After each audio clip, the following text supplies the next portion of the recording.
Right then, it's a quick walk around video for an absolutely lovely Lexus CT200 hybrid, of course. And this is the top of the range Premier model. Also first of these facelift models, which is really sought after on the car. Just totally changes the look, in my opinion.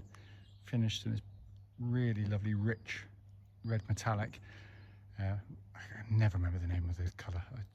It evades me completely, or escapes me rather. Full black leather interior.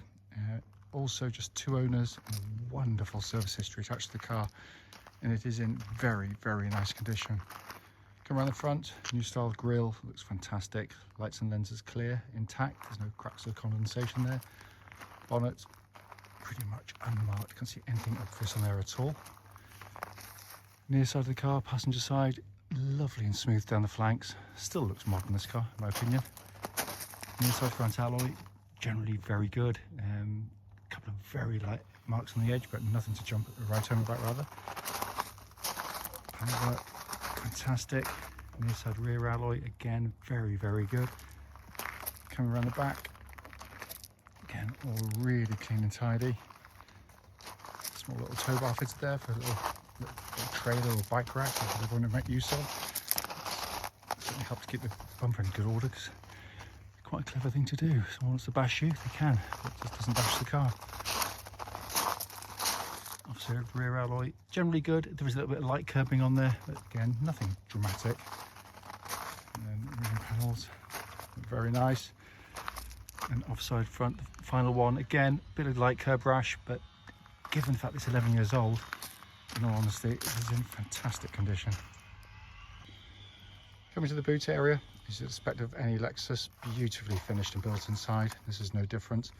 Some also benefits, as you can see there, from the original Lexus load liner. Coming to the back now, it was lovely black leather interior, which has been kept in absolutely fantastic condition. Coming on the front and the passenger side, nice and clean. Full sets of original Lexus mats in the car. Electric passenger seat, again like the rears, looks like it's hardly been sat on. Finally coming to the front, driver's door card, all again very good.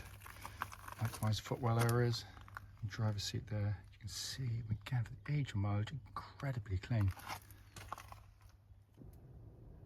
Inside the car, engine's running, so the dash is illuminated. One of the nicest interiors you'll see on any car, looks absolutely stunning in here. Sat nav working exactly as it should. Pop the car into reverse, you've got that lovely clear parking camera, and that complements the front and rear parking sensors fitted to the car. Coming down, so it's just such an interesting but lovely design and kept beautifully. Coming to the dash binnacle now, 55,662 miles. Engine's running, no warning lights on the car at all. That's the dash binnacle you see in normal and eco mode. If I switch that around to the right, and that's where you get in sport mode. It does look absolutely fantastic. Finally, just to show you, owner's manual pack and lock and wheel nut key, all here and present with the car. Right then, this is a quick road test video, and this is for a Lexus CT200 hybrid, and it's the Premier model. Car's registered CN64WJO, and with a mileage of 55,662 recorded. The reason we do these videos, and especially this bit, the road test section, is just to ensure that if anyone's online looking at any of the cars we're selling, they get to see that actual car in operation.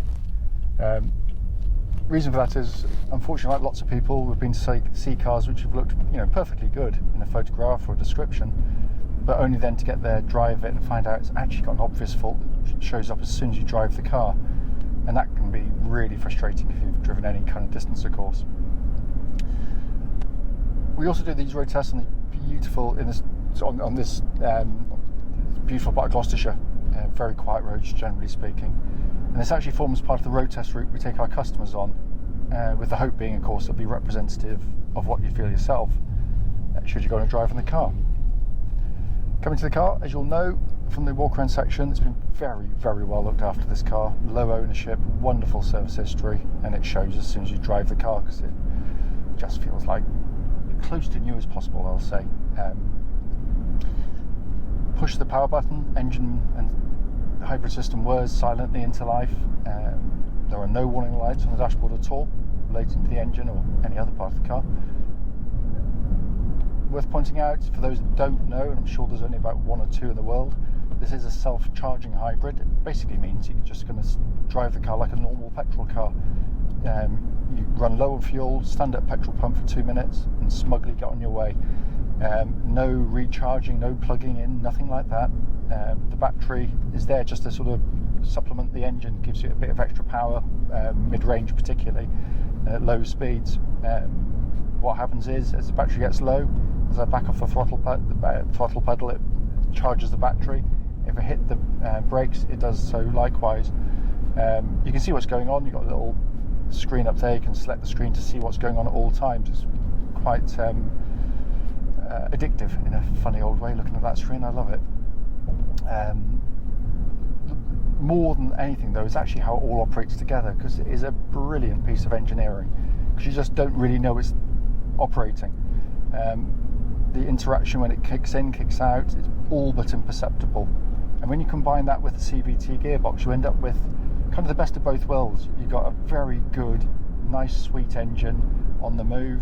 At low speeds, it'll operate like virtually like an electric car, which means that low speeds in traffic, particularly if you're doing lots of stop-start traffic, it's just so much smoother than any manual or automatic gearbox competitor. Classic example would be, now if I come to a stop, some gearboxes, even the best, can be indecisive. They're not sure what gear to be in. Here I come to pretty much a dead stop, pull away, and it's all completely seamless. It's beautifully engineered, and being a Lexus, it's incredibly strong and reliable over huge mileages. The gearbox likewise, same when it comes to reliability. They're incredibly strong. It is a CVT gearbox, as I mentioned, which means on the move it's trying to keep you in the lowest possible revs at all times. Should you need to boot it, the revs will fly up, and then you get what people refer to kind of rev flare or rev hang. It's not. It's designed to do that. But rarely do you need to, because most people drive it like I am now very smoothly. If I was to accelerate, revs will pick up, but then you back off once you got to the speed, and it's so ignore some of the road testers, because they honestly, it beggars belief what they say. It is beautifully done. The engine, by the way, does have 3 modes. You'll start in normal mode, and that's where most people tend to leave it. But you can use this little switch here, twist it to the left, go to eco mode, so it definitely feels more slovenly, not quite so quick to pick up. Push a button in, and it goes back to normal mode, or twist it to the right, and suddenly I've got a red background lights, rev counter, and you can feel on the throttle pedal much keener response. It's a really nice mode to be in, actually, because it just suits the drive of the car. Because moving on to the chassis, steering's lovely on this car, really nicely weighted, very quick and accurate. Also tracks dead straight, no vibrations at this speed or any speed actually up to the legal limit.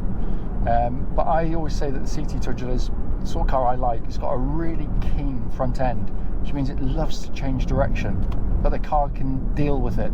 The chassis set up so it's got a more than comfortable enough ride for most people, but firm enough that if you go through corners, the car just flies through with almost hot hatch style feel to its change of direction. Very nicely set up. Also worth pointing out, absolutely no clonks or rattles on the suspension at all. Why was he in the middle of the road? I was waiting for it to move over, he just wasn't going to go. Yeah, it's just tight as a drum, the whole thing. And the same with the brake pedal, solid, powerful, no pulsing or vibrations coming back through the brake pedal at all. And then we come to the interior, which in some ways is the star of the show for these cars. It's still, after all this time, bear in mind this car dates back, I think, to about 2011. Not this particular one, but the design of the car. Because the dash in the interior still feels really fresh. And also, and as I say lots of times, it's very hard to put my finger on, but it's just so intimate in here. But it's just typical Lexus, beautifully put together, fantastic dash display, design, labelling of everything you touch is just just fantastically done, and it feels very special. You know, because lots of magazines, or you know, particularly the sort of the sales brochures, they all say the same thing with every car. You feel at one with the car, cockpit design, all the usual tosh that comes out with them. But this genuinely does. That's the one thing I'd say about it. It is. No one sat in one of these that I've ever taken someone on test drive and not thought the same thing. So it's I don't think it's just me being my usual biased self. Everything, by the way, working perfectly. Sat nav, as you can see down below, that separate, which is nice because you can have it on the screen as well. You've got a climate control panel that pumps out lovely cold air, by the way. It also got heated seats on this car. Again, all checked, all working. Being at the top of the range car, you've got the Mark Levinson stereo system, which is brilliant. So if you like your music, it's a fantastic system on the car. Dash binnacle in front, just beautifully done. As I mentioned, the walk around section, you know, red for sport and blue for all the other modes. But it's been kept particularly nicely, this car. It's a really genuinely lovely example. From the point of the video, pick up on any issues, of which I can find nothing. It drives simply beautifully.